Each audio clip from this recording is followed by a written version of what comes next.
Kapatid, pakinggan mo at aking ikwento ang aking mga natuklasan, mga bagay na kababalaghan.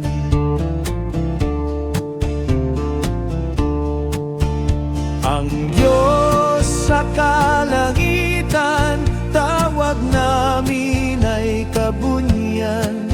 Itinagdang sangnilikha na lahat ay maging mahina. Sabi nila sa silangan, ginawa raw ni kabunian, sinagatan at bangan upang ang lupa'y alagaan. Dumami ang mga tao, nagsama-sama sa isang dako.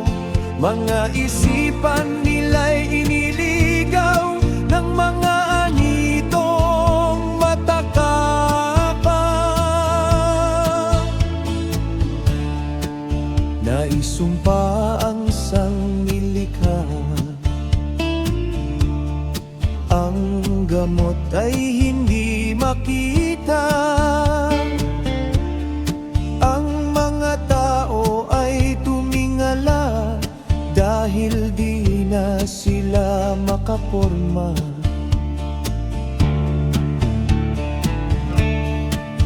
Iniluwal si Lumawi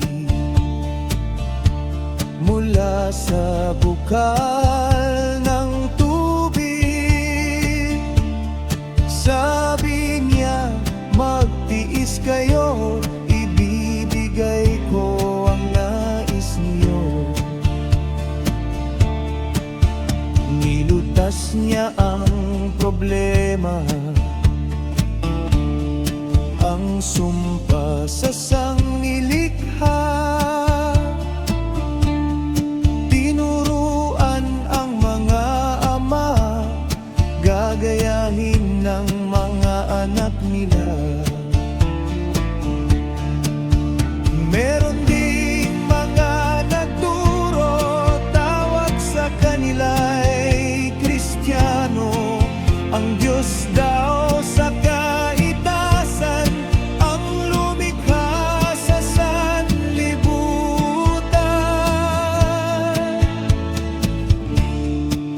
Ang langit din ay sa Kanya, at Siya raw ang lumikha.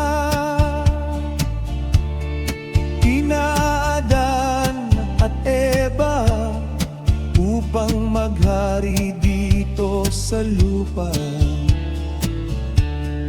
At dumami nga ang mga tao, kumalat sila sa buong mundo.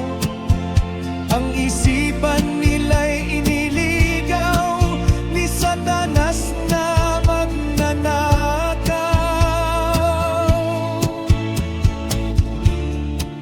Isinugo si Jesucristo ng gamot, nagturo, kaayusan ang ibinigay niya, sa aklat ay isinulat pa.